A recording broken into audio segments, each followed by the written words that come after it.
My phone vibrated in my pocket as I threw the first handful of dirt onto her coffin. It felt like I was desecrating the moment, but something forced me to look. An unknown number, a message that froze my blood. I'm still alive. Trust no one. The contact name was Emily, my wife. The same woman everyone was mourning inside that mahogany box in front of me. The dirt slipped through my fingers. I looked up, and for the first time since the funeral began, I truly saw my sons. Charles was impatiently adjusting his Italian tie. Gregory checked his Swiss watch every 5 minutes. Where was the grief? Where were the tears for the woman who brought them into the world? My name is William Johnson. I'm 68 years old, and until 3 days ago, I thought I knew my family. Now, standing in front of the grave of Emily, my partner of 45 years, all I see are strangers. The priest finished his sermon as I put my phone away. The words were lost in the cold wind of the town where we built our life, and where now, supposedly, Emily would rest forever. Our house was only a 20-minute drive from the cemetery, a mansion I built with the sweat of my own hands, starting from a small mechanic shop to becoming the owner of the largest chain of car dealerships in the state. "Dad, it's time to go, Charles," my firstborn interrupted, placing a hand on my shoulder with fake compassion. "The guests are waiting for us at the house." I nodded, unable to speak. My mind was still fixed on that impossible message. We got into the black SUV. The driver drove in silence as I studied my sons' profiles, searching for any trace of the love Emily and I had given them. Charles, a corporate lawyer, always hungry for more. Gregory, a financier, calculating since he was a boy. Both successful. Both as cold as the marble of the headstone we had just left behind. The patio of the house was filled with people dressed in black. Neighbors, friends, business partners, local politicians. They all wanted to offer their condolences to old William Johnson, the man who had built an empire from scratch, the mechanic who became a millionaire. I shook hands automatically, like a programmed doll, while my mind replayed the last few days. Emily's death had been sudden, a heart attack, while I was out of state, closing the deal on a new dealership. By the time I got home, she had already been declared dead. They wouldn't let me see her. "She's in bad shape, Dad," Gregory had said. "We've already taken care of everything. The funeral was organized in record time. The casket is closed." "And, out of respect," Charles explained. My phone vibrated again as they served coffee in the main living room. The same number. Check the security videos of the house. May 10th, 3:40 p.m., back garage. May 10th was the day Emily died, 3 days ago. Excusing myself, I walked to my office. I locked the door and turned on my computer. The security system had been Emily's idea last year, after a robbery attempt in the neighborhood. 16 cameras distributed throughout the property. I accessed the files and selected the date, May 10th. I found the recording of the back garage. 3:38 p.m. Emily walks in normally, looking for something on the shelves. 3:39 p.m. Charles appears behind her. They argue. Emily shakes her head several times. 3:40 p.m. My son shoves my wife against the wall. He yells at her. She cries. 3:41 p.m. Gregory enters. He's holding something in his hand.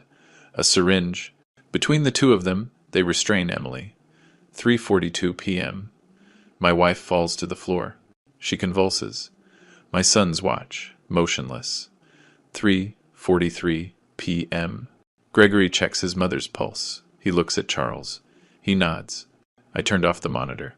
The buzz of conversations from the patio continued, oblivious to the hell I had just witnessed. My own sons had murdered my wife, and now they were out there, receiving condolences, faking grief. Another message arrived. You'll find a letter in our special place. I love you, W. You're Emily. Our special place. Only Emily and I knew that code. It was the secret compartment behind the bookshelf in our bedroom, where we kept important documents and some personal memories. With trembling legs, I went up the stairs to our room.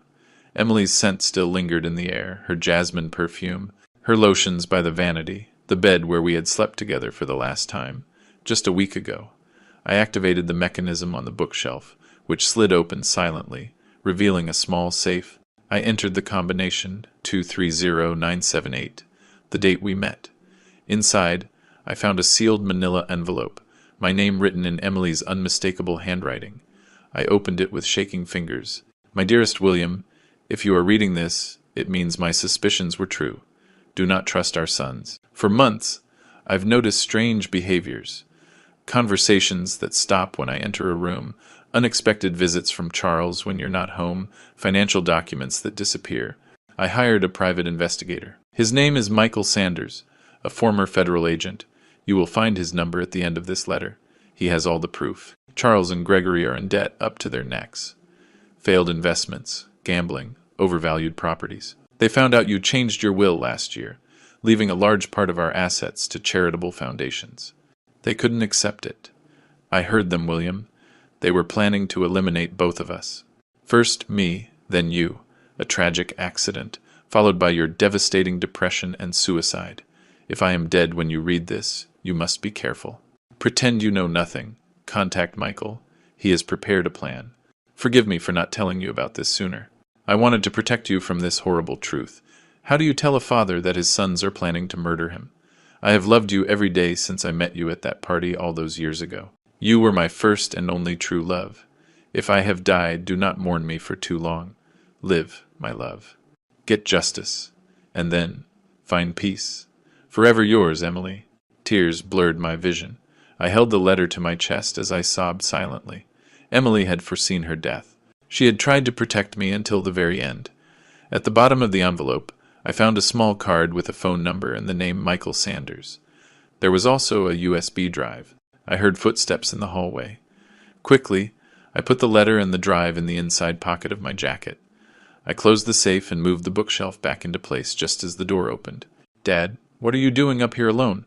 It was Gregory, with a smile that I now saw was loaded with deceit. The guests are asking for you.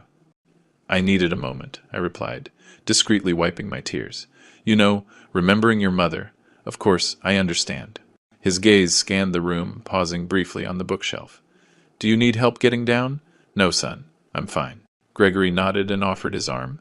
I took it, faking weakness, leaning on the arm of the man I had just watched kill his own mother. My body trembled, but not from grief. It was rage, a cold, methodical rage that was beginning to build inside me. The rest of the afternoon passed like a slow-motion nightmare. I shook hands, received hugs, listened to words of comfort that slid off me without penetrating, all while watching my sons move among the guests like perfect hosts, receiving condolences for the mother they themselves had murdered. Richard Miller, my lawyer and friend of 30 years, approached me discreetly. William, whenever you need to go over Emily's papers, I'm at your disposal, he said in a low voice. There are certain matters we should attend to soon. What matters, Richard? I asked, studying his face. The life insurance, mainly. Charles mentioned to me that Emily increased it a few months ago, a considerable sum. I had never heard about such an increase. Emily and I shared all financial decisions, or so I thought. We'll talk about it later, I replied, keeping my expression neutral. Maybe tomorrow, when there are fewer people. Richard nodded and walked away. I watched him chat animatedly with Charles in a corner. Was my lifelong lawyer involved too? How deep did this conspiracy go? By 8 o'clock, the last guests had left. The house fell silent, now inhabited by only 3 men, a devastated father and 2 murderers. Dad, you should get some rest, Charles suggested, patting my back. It's been a very hard day for everyone. Yes, maybe you're right, I conceded, feigning exhaustion. Are you two staying here tonight? Of course, Gregory replied. We wouldn't think of leaving you alone right now. They didn't want to leave me alone. Of course not. The second part of their plan must already be in motion. Thank you, sons, I murmured, hugging them both, suppressing the urge to strangle them right there. I don't know what I'd do without you. I went up to my room, locked the door, and sat in the darkness. The silence of the house seemed to amplify the beating of my heart. I took out my phone and stared at Michael Sanders' number. It was almost 9 at night. Too late to call?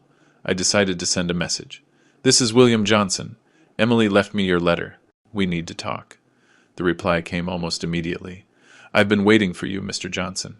Do not use your regular phone to communicate with me. It is likely being monitored. In your garage, under the red toolbox, you will find a burner phone. Use it to call me.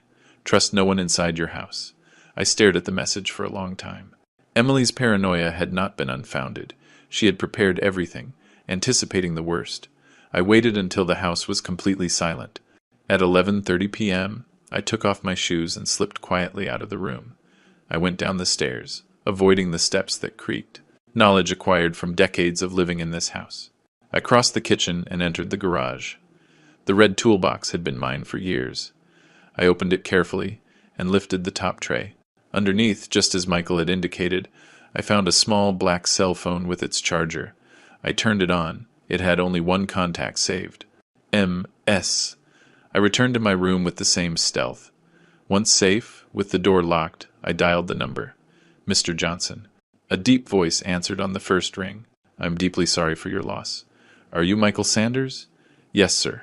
Your wife hired me 2 months ago. I have all the information you need. But we can't talk on the phone. We need to meet.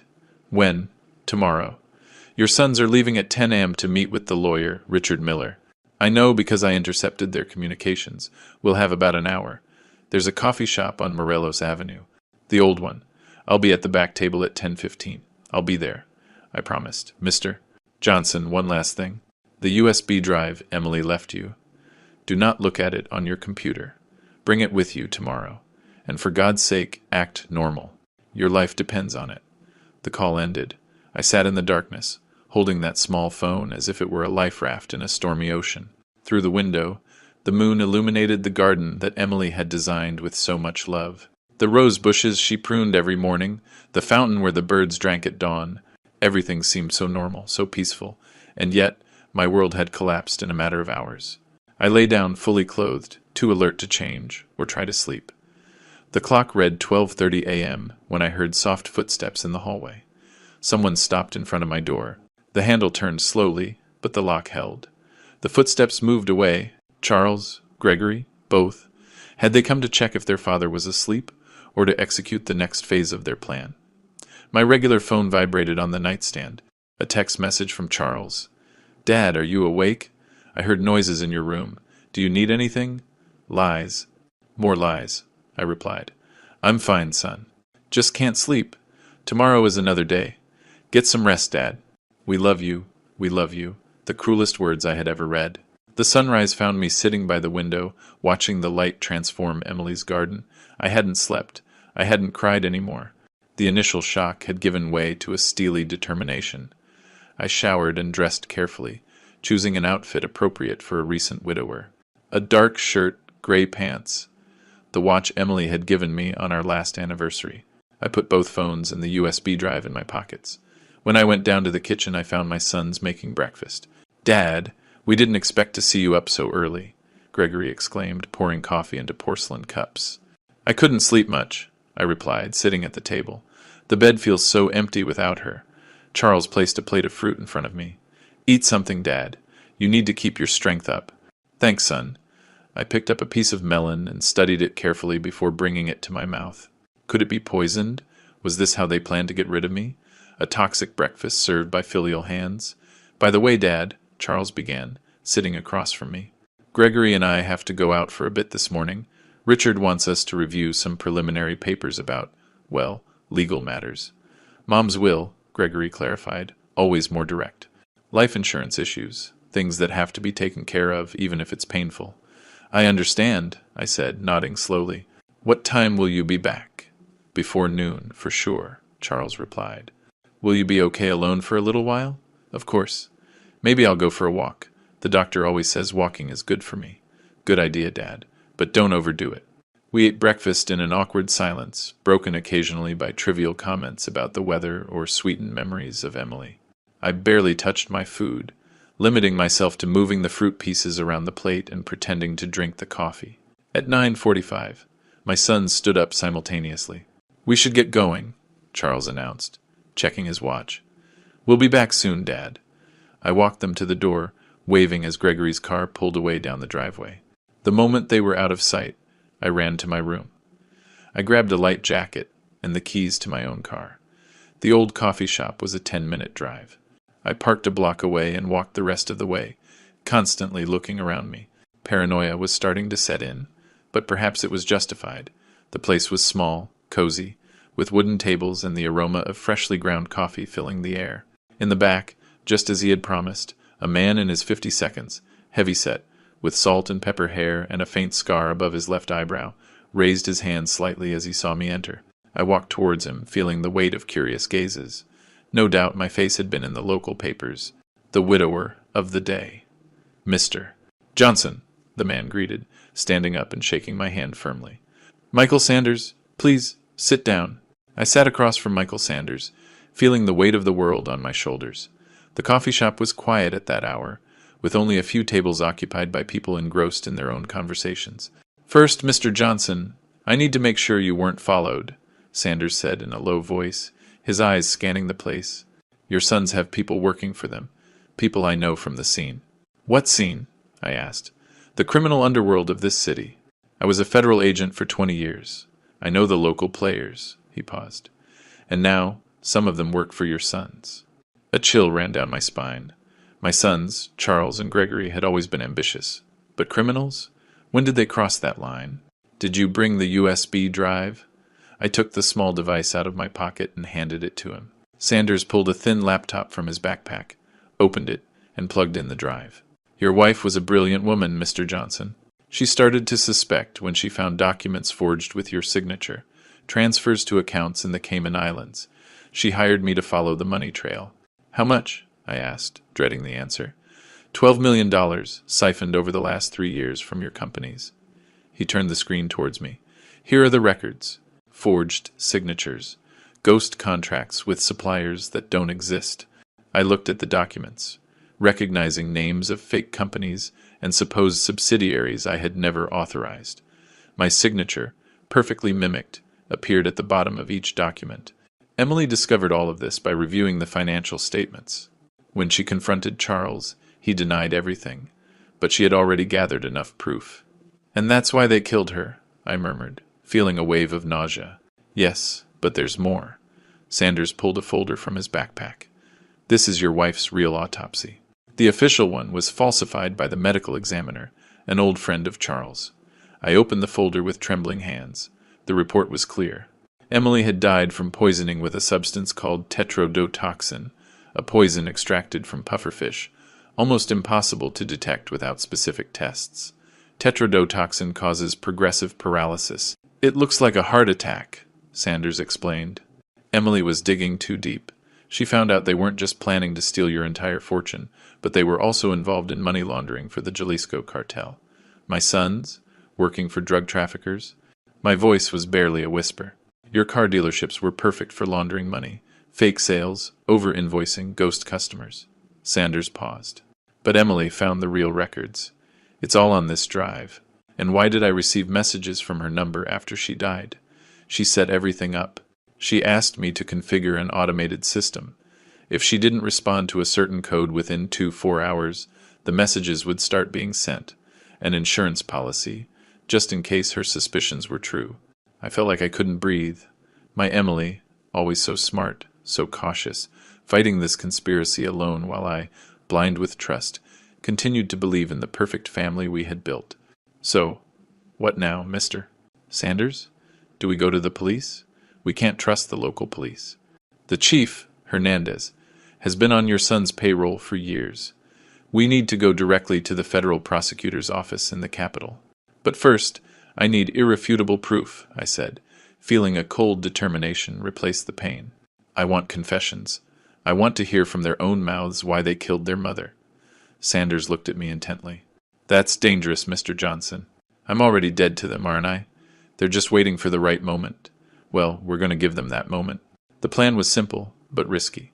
I returned home before my sons, acting like the devastated father they expected to see. When they arrived from the lawyer's office, I noticed a certain tension in their faces. Everything okay with Richard? I asked innocently. Yes, Dad. Just boring paperwork, Charles replied, avoiding my gaze. I'd like to review those documents. After all, she was my wife. Gregory exchanged a quick glance with his brother. Of course, Dad. Maybe tomorrow. You should rest today. Actually, sons, I'd like to talk to you tonight. About the future. About the companies. This immediately caught their attention. Greed shone in their eyes like coins in the sun.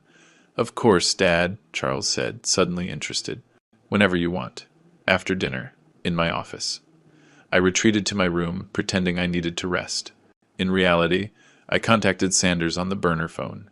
Everything was ready. He and 2 trusted former federal agents would be hidden in the garden, ready to intervene if anything went wrong. Dinner passed in an uncomfortable silence. Rosie, our lifelong cook, had prepared my favorite dish. I didn't take a bite, claiming a lack of appetite. In truth, I was still afraid they might try to poison me. "Let's go to the office," I finally said, getting up from the table. My office was my sanctuary. Dark wood walls, floor-to-ceiling bookshelves, my mahogany desk, inherited from my father. In a display case, I kept my collection of antique watches, a passion I shared with Emily. On the desk, photographs of our life together. Our wedding, the birth of Charles, of Gregory, trips, anniversaries. A life I thought was perfect.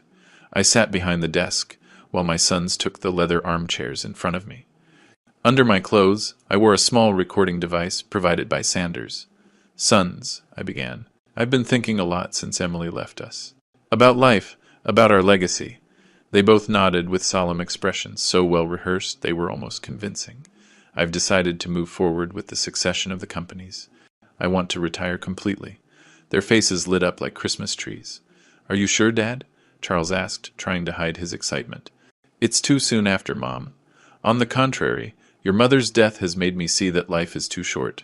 I want to enjoy my final years without worries." "That's a very wise decision," Gregory intervened, leaning forward. "We'll take care of everything. There's something else," I added, carefully measuring my words. "Emily's life insurance." Richard mentioned it was a considerable sum. They exchanged another quick glance. "Yes, Mom, increased the coverage a few months ago," Charles explained. "Almost $5 million. "How strange," I commented, feigning confusion. "Emily never mentioned anything about that to me. She probably wanted to surprise you," Gregory suggested. "You know how Mom was. Always thinking about the future." "Yes, Emily always thought about the future," I repeated, feeling the rage grow inside me. "So much so that she even prepared messages for after her death." The color drained from their faces. Charles sat up straighter in his seat. "What do you mean, Dad?" I took out my phone and showed them the message. "I'm still alive. Trust no one." "That's a sick joke," Gregory stammered. "Someone is using Mom's number. She also left videos," I continued, ignoring his comment. "Interesting videos. Like the one from the back garage on the day she died." Charles stood up, suddenly nervous. "Dad, I think you need to rest. The grief is making you imagine things." "I'm not imagining anything, Charles. I saw the video. I saw the two of you injecting something into your mother. I saw her convulsing on the floor while you watched her die. The silence that followed was so thick you could cut it with a knife." Gregory stood up too, but not to approach me. He went to check that the door was closed. "You're confused, Dad," Charles said, his voice suddenly cold. "There is no video. The security system saves copies to the cloud. Emily made sure of that." I leaned forward. "Why did you do it? For money? Was your mother's life worth that much?" Gregory looked at Charles, as if waiting for instructions. My firstborn, always the leader, always the one making the decisions, took a deep breath. "You wouldn't understand, Dad. You never have. You built an empire and then decided to give it away to strangers. The charitable foundations. Is that why? You killed your mother because I changed my will?" "You didn't just change it," Charles exploded. "You took what was ours, 50 years building an empire just to hand it out to strangers. Orphaned children, AIDS patients, rural schools. What do they have to do with us? They are people in need, Charles. Your mother and I wanted to leave a legacy beyond just money." "Your wife was on board with us," Gregory chimed in, his voice laced with contempt, "until she found out about the offshore accounts. Then she became a problem. A problem you solved with tetrodotoxin," I said, pronouncing each syllable clearly for the recording. "Pufferfish poison. Hard to get. Even harder to detect." "Where did you get it?" Charles smiled for the first time, a smile I didn't recognize on my son's face. "We have connections, Dad. Connections that you, with your outdated morality, would never understand. The Jalisco cartel," I stated, watching their reactions. "Money laundering through our dealerships. Emily found that out too, didn't she?" "Mom stuck her nose where it didn't belong," Gregory replied, slowly approaching the desk, "just like you are now." In that moment, I understood that the plan had worked too well. My sons were confessing. Yes, but they had also decided it was time to eliminate me. They wouldn't wait any longer. "The dose for you will be larger," Charles said, reaching into his jacket pocket. "We won't make the same mistake we did with Mom. She suffered too much." "You care so much that you'll give me a painless death?" I asked, feeling my voice break for the first time. Is this the love that Emily and I taught you? Love doesn't pay debts, Dad, Gregory answered coldly. And we have a lot of them. Charles pulled a syringe from his pocket. The clear liquid inside glistened under the lamplight. My own death, contained in a glass cylinder. It will be quick, he promised, walking around the desk to get to me. Then they'll find your body, the widower who couldn't bear the loss of his beloved wife. So romantic, so tragic. I pressed the emergency button on the device hidden under my clothes. The signal for Sanders. There's something you should know, I said, buying time. Emily isn't dead. They both stopped, confused. What nonsense are you talking about? Charles snapped.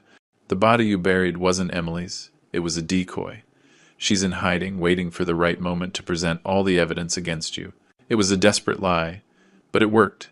Doubt flickered across their faces. Gregory pulled out his phone. Call the medical examiner, he ordered his brother. Make sure it was her. At that precise moment, the office doors burst open. Michael Sanders and his two partners stormed into the room. Guns drawn, federal agents, on the ground, now.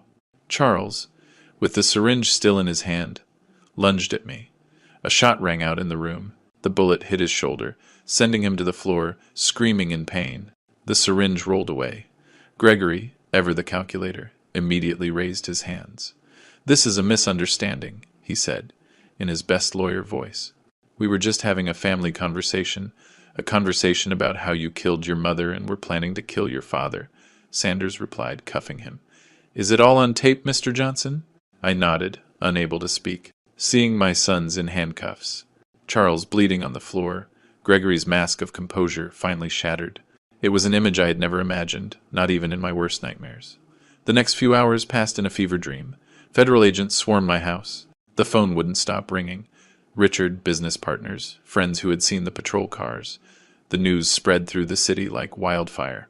The sons of businessman William Johnson, arrested for the murder of their father. Sitting in the kitchen, a cup of coffee growing cold in my hands, I listened as Sanders coordinated the operation. Emily's body would be exhumed for a real autopsy. My sons' bank accounts, frozen, their accomplices, identified and pursued. Mr. Johnson, Sanders said, sitting across from me. You did an incredible job in there. Your wife would be proud. My wife is dead, I replied mechanically, and my sons are murderers. I have nothing to be proud of. You have justice. And that's something? Justice. A cold word. Insufficient.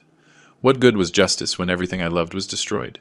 My family, my legacy, my entire life. It had all turned to ash in a matter of days. What happens now? I asked. Your sons will face charges for premeditated murder, attempted murder, forgery, fraud, and money laundering. They won't see the light of day again. He paused. As for their partners in the cartel, that's another matter. More complex. More dangerous. Am I in danger? Temporarily, yes. The cartel won't appreciate their laundering operations being exposed. We'll have to move you to a secure location while we complete the investigation. A secure location, far from the house I had built with Emily, far from the memories, far from everything that had been my life for nearly 70 years. Can I visit her grave first? I asked, feeling the long-suppressed tears begin to flow. I need to say goodbye. Sanders nodded. Early tomorrow, with an escort. That night, alone in my room, guarded by federal agents, I looked at the family photos on my nightstand. Charles and Gregory as children, smiling, innocent. At what point did they become monsters? When did ambition devour their humanity? Was it my fault? Did I give them too much or too little? My phone vibrated. One last message from Emily's number. When it's all over, look in the lake house. I love you, E. The lake house. Our secret getaway. A small cabin we bought decades ago, before the business expanded, before the money, when we were just a young couple in love with 2 small children. I didn't mention the message to Sanders. Some things had to remain between Emily and me. The cemetery was quiet that morning. Dew covered the tombstones like the earth's tears. 2 federal agents escorted me, keeping a respectful distance as I knelt before Emily's grave. I kept my promise, my love, I whispered, placing white roses on the cold marble. Those responsible will pay. But at what cost? Our family is destroyed. The wind rustled the leaves in the trees, as if Emily were answering from somewhere beyond my understanding. I don't know how to go on without you. Without them? I'm alone now. I traced my fingers over her name carved in the stone. Emily Martinez Johnson, 1955 to 2025. Beloved wife and mother. The irony of that last word was unbearable now. As I stood up, I noticed something unusual, a small crack in the headstone just below her name. Examining it closer, I saw it wasn't a natural crack. Someone had etched, with some fine instrument, a tiny message. LH0522, Lake House. May Tugtevand, 5 days after her death. My heart raced. What did this mean? Another message from Emily, prepared before she died, or something more impossible, more unthinkable? I said nothing to the agents. Some answers I had to find alone. 3 weeks later, the case was in full swing. The exhumation confirmed the presence of tetrodotoxin in Emily's body. The offshore accounts were traced. The connection to the cartel was exposed. Charles and Gregory, held in preventive custody, had pleaded not guilty despite the recordings. Richard Miller, my lifelong lawyer, turned out to be involved as well. He had forged documents and helped launder money. I was now living in a safe apartment in the city, under federal protection. My business empire was in the hands of temporary administrators while the legal situation was sorted out. My life on pause. On May 20th, I requested permission to visit our cabin at the lake. I need to retrieve personal documents, I explained. They assigned 2 agents as my escort. The cabin was just as I remembered it. Small, cozy, with its wooden dock stretching out over the lake. We had been happy here, truly happy, before money and ambition tainted everything. I need a few minutes alone, I asked the agents, who nodded and remained outside, watching the surroundings. Inside, time seemed to have stood still. The same rustic furniture, the same photos on the walls, the same smell of wood and memories. I searched everywhere. Closets, drawers, under the floorboards. Nothing. Finally, I went to the small attic, accessible only by a folding ladder in the ceiling. There, among boxes of memories and old clothes, I found a sealed manila envelope, my name, written in Emily's unmistakable handwriting. With trembling hands, I opened it. Inside was a letter, a small key, and a recent photograph. The photo showed a white house with a red-tiled roof, surrounded by trees. I didn't recognize it. I began to read the letter. My dearest William, if you are reading this, it means you found my messages, and things have gone according to plan. I am so deeply sorry for the pain you must be feeling now. What I am about to tell you will seem impossible, but you must believe me. I discovered our son's plans months ago. Not just the theft, not just the money laundering. I found out they were planning to kill us both. I hired Michael Sanders to investigate, but I also made my own preparations. I knew they were coming for me first. I heard them discussing it one night in Charles's office when they thought I was asleep. On May 8th, when you traveled out of state, I put my plan into motion. The woman you buried was not me, William. She was Maria Dolores Vasquez, a terminally ill patient from the hospital where I volunteer. No family, no one to claim her. She passed away that morning from natural causes. I paid the hospital director and the morgue attendant to falsify the records. Her body was taken to our house. I went into hiding. I watched from a distance as Charles and Gregory discovered the body. How they faked their grief, how they prepared for your return and the sham of the funeral. I am alive, William, hiding in a small town in Portugal, where no one knows me. The address is on the back of this letter. The key is to our new house. I know it's a lot to ask. I know it seems insane. But if you still love me, if you can forgive me for this necessary lie, come to me. We'll start over, far from all the horror our sons created. With eternal love, Emily. I reread the letter again and again, unable to process its contents. Emily alive? Another woman's body in her grave? It was too fantastic, too unbelievable. And yet, the text messages, the inscription on the headstone, this letter in her unmistakable hand. I turned the paper over. An address in Sintra, Portugal. A small town known for its palaces and lush gardens. A place where 2 old people could disappear and start over. The world I thought I knew had completely fallen apart. My sons were murderers. My wife, supposedly dead, might be alive on the other side of the ocean. My entire life. An elaborate lie. What was I supposed to do? Inform the authorities? Keep the secret? Fly to Portugal to find out the truth? I put the letter in my pocket and climbed down from the attic. The agents were still waiting outside, oblivious to the earthquake that had just shaken my existence. Did you find what you were looking for, Mr. Johnson? one of them asked. Yes, I replied, feeling a decision begin to form inside me. I found exactly what I needed. Back at the safe apartment, I sat by the window, watching the city spread out below at sunset. In my hand, the small key Emily had left in the envelope. In my mind, 1,000 unanswered questions. If Emily was really alive, why not contact the authorities directly? Why the elaborate charade? Why allow another woman to be buried in her place? The answer, painful but clear, was the same one that explained my son's actions. Fear. Emily had discovered that our own children were planning to murder us. Who could she trust with such a horror? Who would believe her? Worse, who would protect her when the murderers were the respected heirs to the Johnson Empire, with connections all over the city? Her plan, though extreme, had worked. It had exposed our sons. It had protected my life. And now, it offered me a way out. A second chance. My phone rang. It was Sanders. "Mr. Johnson, we have a problem. Charles has managed to communicate with his cartel contacts from prison. They've put a price on your head." "How much am I worth to my own son?" I asked with bitter irony. $1 million. We're going to have to move you again, maybe out of the country. Out of the country, as if fate itself were conspiring to push me towards Emily. "I need a few days to arrange some personal matters," I replied. "After that, I'll be ready to go. I'll assign you additional protection in the meantime." "Be careful, Mr. Johnson. These people won't stop at anything." I hung up, feeling a strange calm wash over me. Difficult decisions sometimes bring an unexpected clarity. I took out the photograph of the house in Portugal, a white home under a warm sun, a new beginning. The question was, did I deserve that new beginning?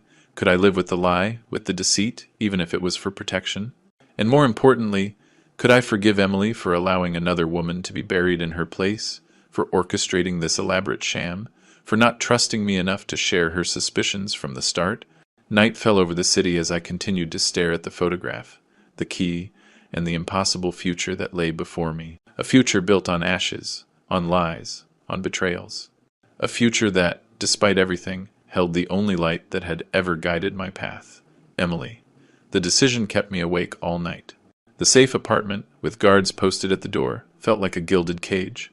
In my hand, the key to a house in Portugal. In my heart, a storm of conflicting emotions. At dawn, I picked up the burner phone Sanders had given me and dialed a number I had never used before. "I need to get out of the country," I said when he answered. Without anyone knowing, there was a long silence on the other end of the line. "You found something at the lake house, didn't you?" His voice sounded tired, resigned. "You knew?" I asked, feeling rage ignite within me. "You knew Emily is alive." Another silence. "I suspected it," he finally admitted. "There were inconsistencies in the autopsy. The body didn't exactly match your wife's medical records. But I had no proof, and you needed justice." "Justice?" The word tasted bitter in my mouth. "What justice is there in this, Sanders? An innocent woman is buried in my wife's grave, and my sons are in prison for a murder they didn't commit." "Your sons tried to kill you," he reminded me harshly. "They stole millions. They laundered money for drug traffickers. Maybe they didn't kill your wife, but they are criminals who deserve to be where they are." He was right, of course. Charles and Gregory had revealed their true nature that night in my office. The syringe filled with poison had not been a hallucination. Their confession, recorded and clear, left no room for doubt.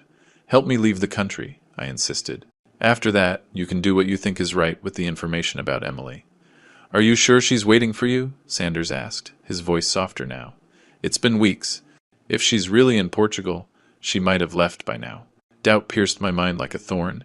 What if it was all another trap? What if I arrived in Sintra only to find an empty house and more unanswered questions? "I have to know," I finally replied. "I need to see her, to hear her side, to understand." "I'll get you documents and a private flight," Sanders conceded. "But when you get there, you'll be on your own. I won't be able to protect you."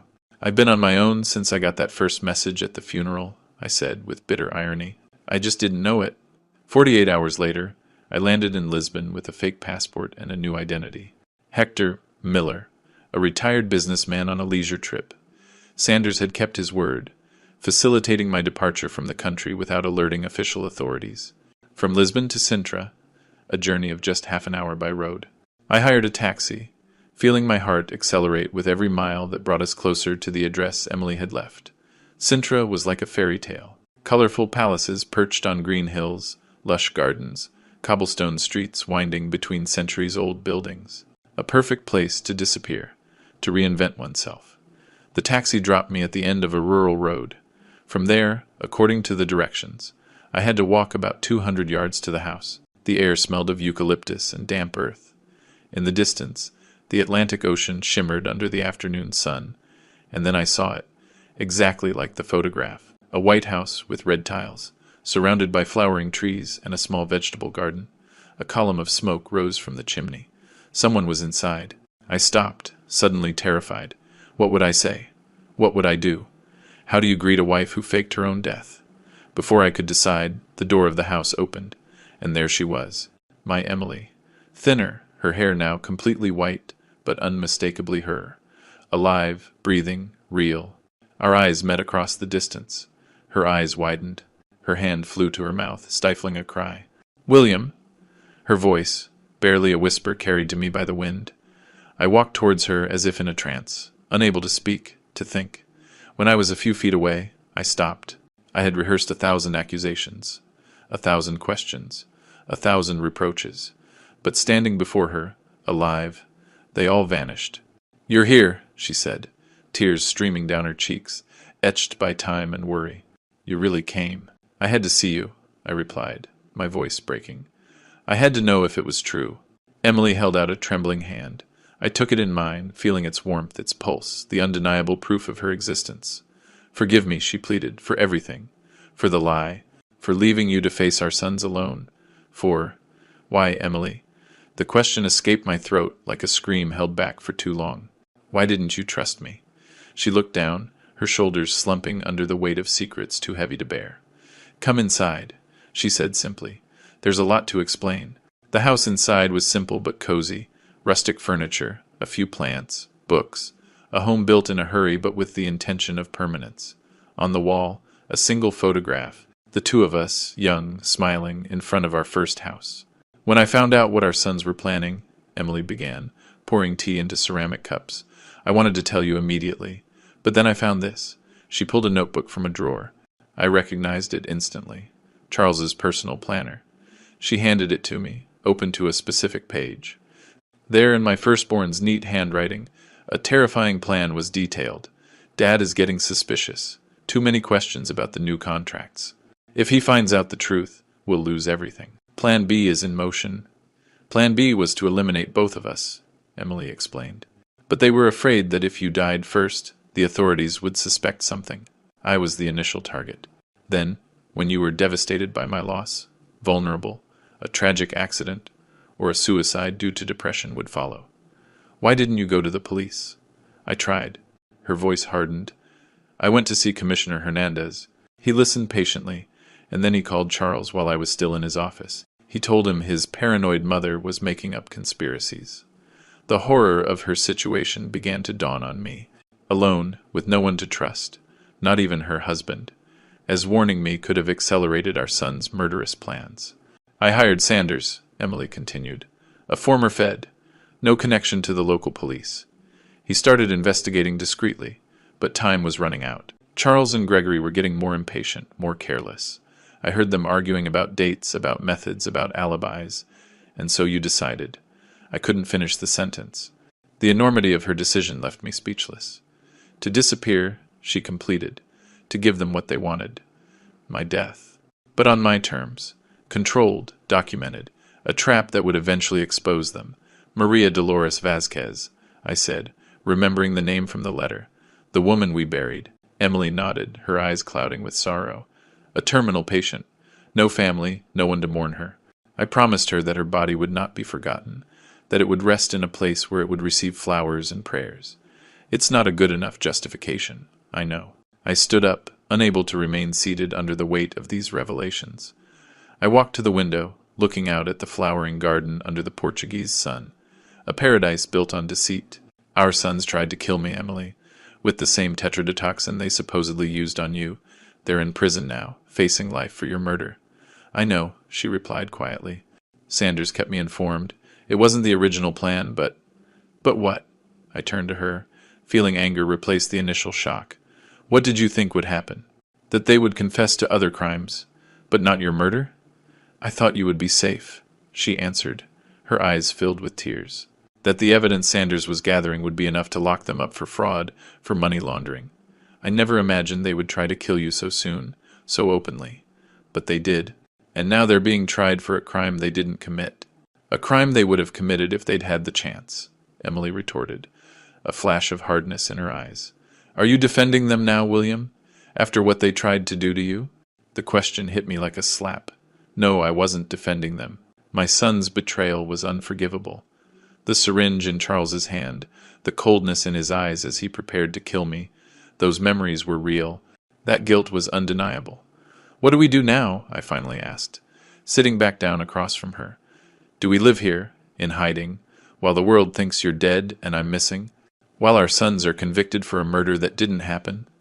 I don't know, Emily admitted, reaching across the table to take my hand. I only know that we're together now, and that together, as always, we'll find a way. I looked at her, really looked at her.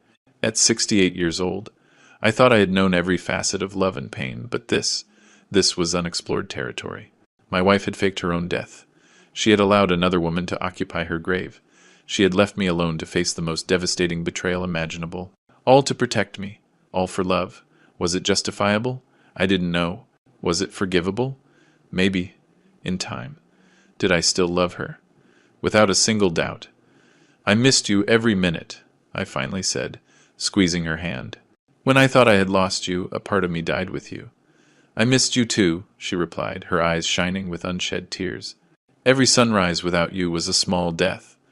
We sat like that, in silence, as the sun began to set over Sintra, painting the sky in oranges and purples.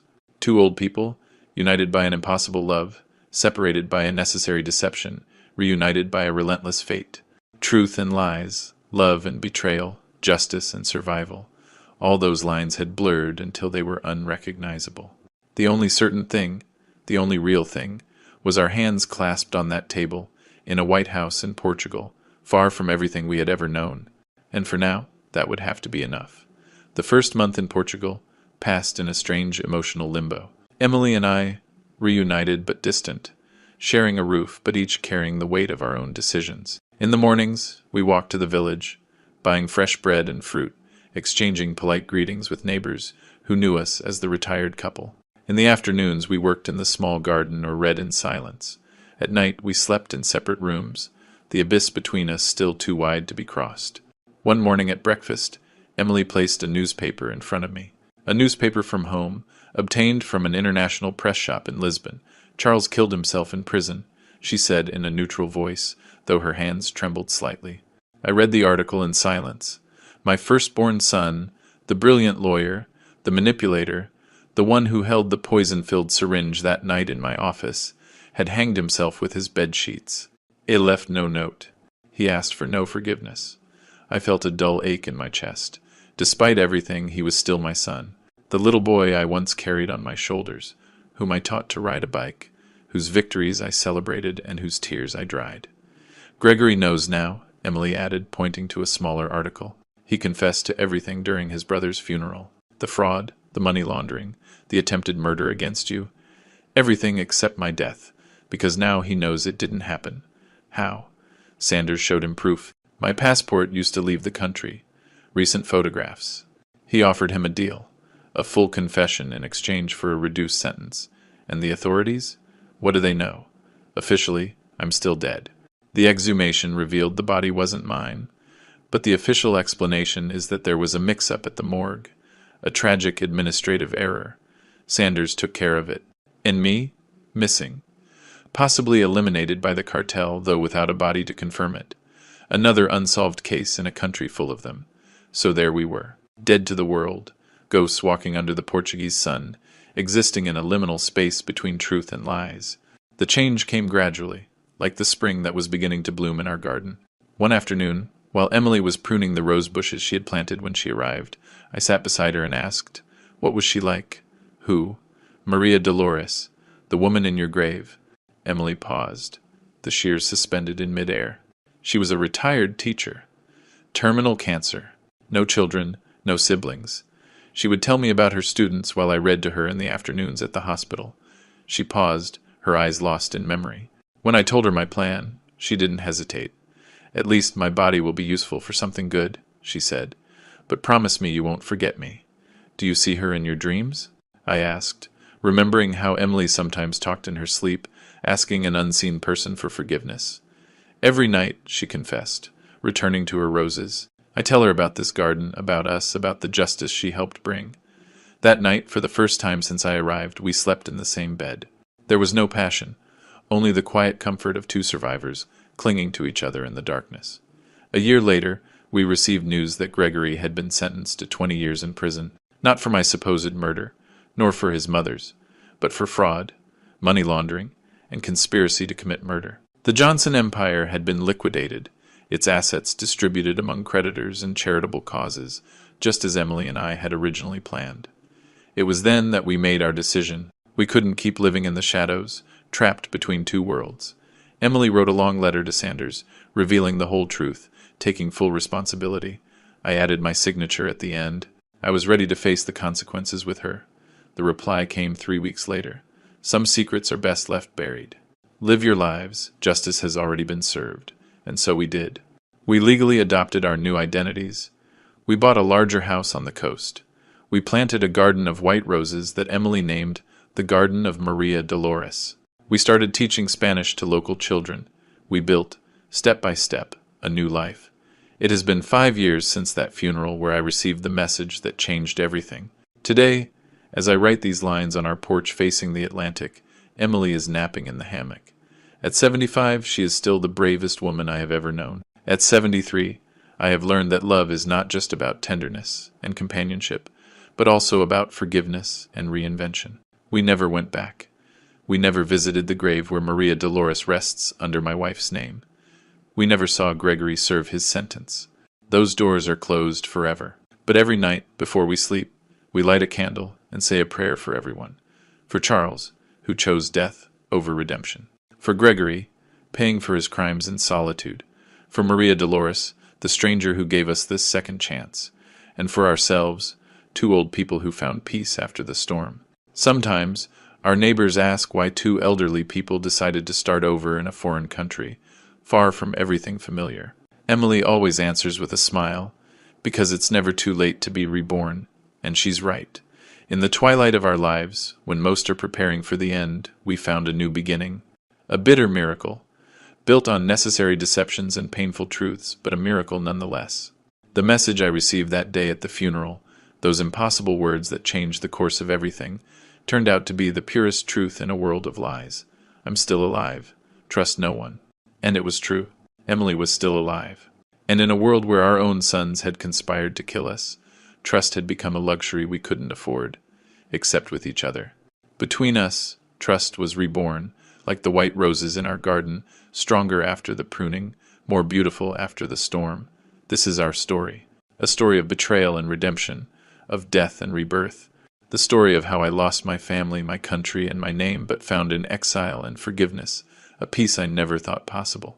And if there is a lesson in all of this, it is that life, even in its darkest moments, always holds surprises, some devastating, others miraculous. The trick is to keep breathing, to keep loving, to keep living, until you find out which one is waiting for you around the corner. In my case, it was an impossible message on a phone during a funeral. In yours? Who knows? But keep your eyes open and your heart ready. You never know when life will send you your own message from beyond.